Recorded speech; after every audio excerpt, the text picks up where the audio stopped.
പാഠം 630. അനുസരണ അത്യാവശ്യമാണ്.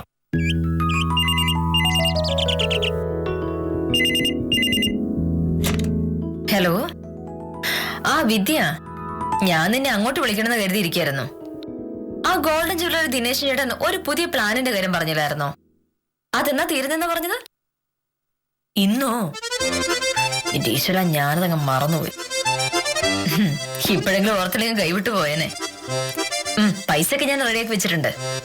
ശരി, ഞാൻ അതിനൊരു ഏർപ്പാടുണ്ടാക്കട്ടെ, പിന്നെ വിളിക്കാം. എന്തോ ഭയങ്കര കുഴപ്പം പിടിച്ച പരിപാടി ആലോചിക്കണം തോന്നല്ലോ. എന്താണോ? ഒരു കുഴപ്പമില്ല. ആരായിരുന്നു വിളിച്ചത്? വിദ്യ. എന്താ കാര്യം? കൊള്ളാം, ഞങ്ങൾ ഒരുമിച്ച് ജോലി ചെയ്യുന്ന രണ്ട് വക്കീലന്മാര്. ഞങ്ങൾക്ക് അങ്ങനെ എന്തെങ്കിലും പറയാനുണ്ടോ? അതുണ്ടാവും, പക്ഷേ ഇപ്പൊ സംസാരിച്ചത് കേസിന്റെ കാര്യമല്ല. ഒന്നുമില്ല. ആ ഗോൾഡ് ജ്വല്ലറി മോനോട്ട് അറിഞ്ഞൂടെ? അവിടെ പുതിയൊരു സ്വർണ്ണ സമ്പാദ്യ പദ്ധതി ഉണ്ട്. അതിനെപ്പറ്റി വിദ്യ പറയായിരുന്നു. എന്താ വിദ്യ പറഞ്ഞത്? ഇതൊരു വലിയ കഷ്ടം തന്നെ. ഇനി ഒറ്റ വഴിയേ ഉള്ളൂ.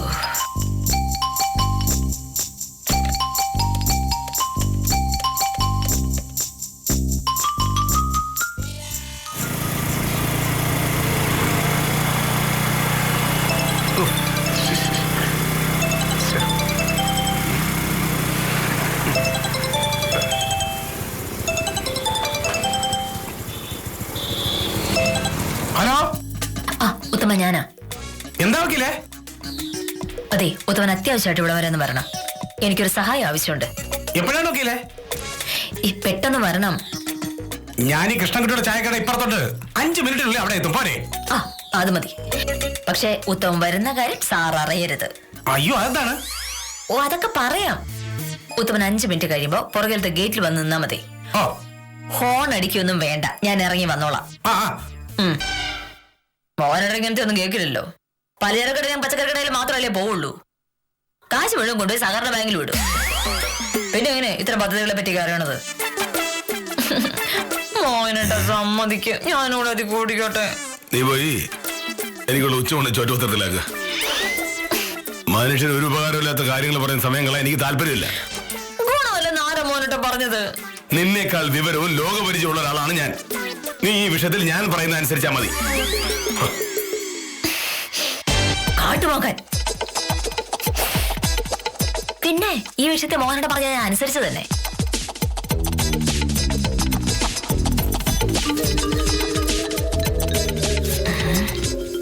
എവിടെ വെച്ചത്?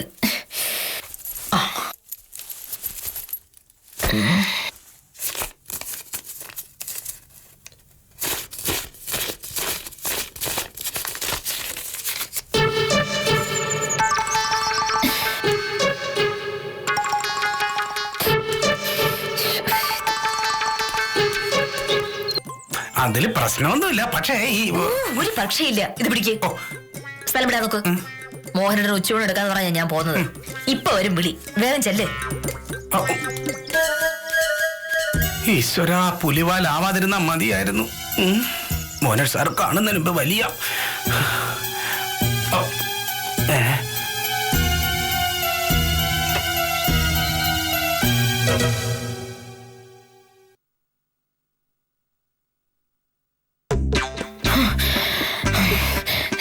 ചോറ്. നീ എന്താ ഓടി വരുന്ന? അടുക്കളയിലൂടെ നടന്ന ഒരാളെ ദൂരല്ലേ ഉള്ളൂ. ചോറെടുക്കാൻ കുറച്ച് താമസിച്ചു. അതിന്റെ പേര് മോനോട് വൈകരുതല്ലോ, അതുകൊണ്ട് ഞാൻ ഓടി വന്നതാ. ഞാൻ ചോദിച്ച കാര്യത്തിനൊരു മറുപടി പറഞ്ഞില്ല. ഏത് കാര്യം? ദിനേശ് സാറിന്റെ ജ്വല്ലറിയിലെ സ്വർണ്ണ നിക്ഷേപ പദ്ധതിയുടെ കാര്യം.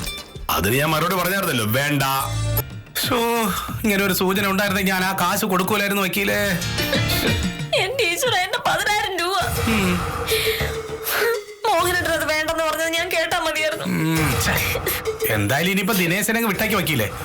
കാശ് നഷ്ടപ്പെട്ട എല്ലാവരും കൂടി ഒരു പരാതി എഴുതി പോലീസിന് കൊടുത്താലോ? ഞാൻ ഇങ്ങനെ പരാതി എഴുതും. പരാതി കൊടുത്തിട്ടുണ്ടെങ്കിൽ ഞാൻ കാശ് കൊടുത്ത കാര്യം മോഹനേട്ടൻ അറിയില്ലേ? അത് ശരിയാണല്ലോ. മോഹനേട്ടൻ അറിഞ്ഞ എന്നെ കൊല്ലു ഉത്തമ. പിന്നെ എന്നെ ഈ ജന്മസമാധാനത്തോടെ ജീവിക്കാൻ സമ്മതിക്കില്ല. അപ്പൊ പിന്നെ എന്ത് ചെയ്യും വക്കീലേ? 10,000 പോയാലും പറ്റില്ല. എനിക്ക് എന്റെ മനസ്സമാധാനം വരരുത്. ഈ സംഭവം ഒരു കാരണവശാലും മോഹനേട്ടൻ അറിയരുത്. മനസ്സിലായല്ലോ? പക്ഷേങ്കില് വേറെ ആരെങ്കിലും പറഞ്ഞിട്ട് അറിഞ്ഞാലാകില്ലേ? പോലീസുകാർ ജ്വല്ലറി പരിശോധന നടത്തുമ്പോ വക്കീല് കാശ് കൊടുത്ത കാര്യം അറിയുമല്ലോ. അതൊക്കെ പിന്നെയല്ലേ. ഇപ്പൊ എന്തായാലും മോഹനേട്ടൻ ഒന്നും അറിയണ്ട. പിന്നെ ഞാൻ തഞ്ചത്തെ പറഞ്ഞ് മനസ്സിലാക്കിയോളാം. അതേ നടക്കൂ. അപ്പൊ പിന്നെ ശരി വക്കീല്. ഓ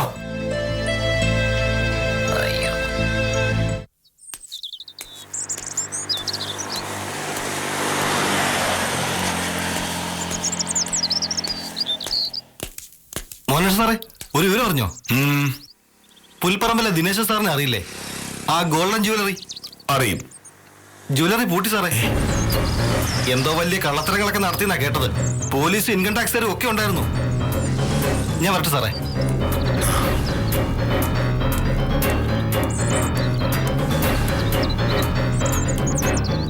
എന്ന് ആനന്ദൻ ധൈര്യം സംഭരിച്ച് ആനയുടെ അടുത്തേക്ക് ചെന്നു. അപ്പൊ ആനക്കാരൻ വിളിച്ച് പറയുന്നുണ്ടായിരുന്നു, മതപ്പാടാണ്, ഓടിക്കോ ഓടിക്കോ എന്ന്.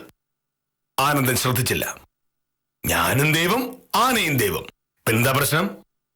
ആനന്ദൻ അടുത്ത് ചെന്നതും ആന തുമ്പിക്കൈ കൊണ്ടൊരു ഒറ്റയടി. ആനന്ദൻ ദൂരെ തെറിച്ചു വീണു. ഒരു വിധത്തിൽ കുറെ പേര് കൂടി അയാളെ രക്ഷിച്ച് ബുദ്ധന്റെ അടുത്തെത്തിച്ചു. അപ്പൊ ആനന്ദൻ ചോദിച്ചു, ഗുരു എന്നെ പറ്റിച്ചല്ലോ.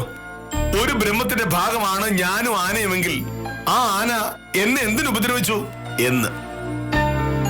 ബുദ്ധൻ പറഞ്ഞ മറുപടി എന്താണെന്നറിയാമോ? നീയും ആനയും ഒരേ ബ്രഹ്മത്തിന്റെ ഭാഗം തന്നെയാണ്. പക്ഷേ ആ ആനക്കാരനും അതേ ബ്രഹ്മത്തിന്റെ ഭാഗമല്ലേ? അയാൾ നിന്നോട് ഓടിക്കോ എന്ന് പറഞ്ഞപ്പോ അതനുസരിക്കേണ്ട കാര്യമല്ലേ നിനക്കുണ്ടായിരുന്നുള്ളൂ എന്ന്. കൺമുന്നിൽ ഒരു സത്യം നിൽക്കുമ്പോ അത് കാണാതെ സിദ്ധാന്തങ്ങളുടെ പിറകെ പോകരുത്. ദിനേശൻ തട്ടിപ്പുകാരനാണ് എന്ന് ഭർത്താവായ ഞാൻ പറഞ്ഞപ്പോ അത് വിശ്വസിക്കേണ്ട കാര്യമല്ലേ നിനക്കുണ്ടായിരുന്നുള്ളൂ.